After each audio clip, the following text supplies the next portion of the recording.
Let's learn how to export video on CapCut PC.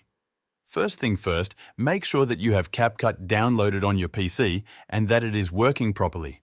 Next step is open a project you would like to export. In this case, I will use an old one, just for example. Make sure that the video is finished or that you did what you wanted to do inside the project itself.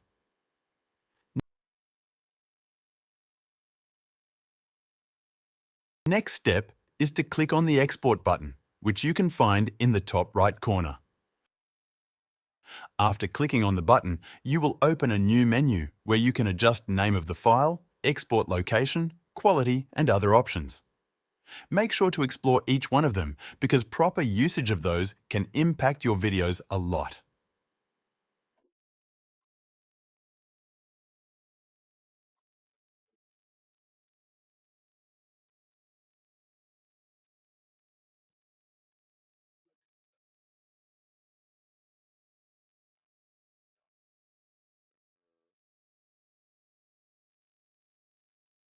After making adjustments for your export, make sure to click on Export button once again. Last step is to check if video got exported, and if it did, like in this case, make sure to subscribe to channel.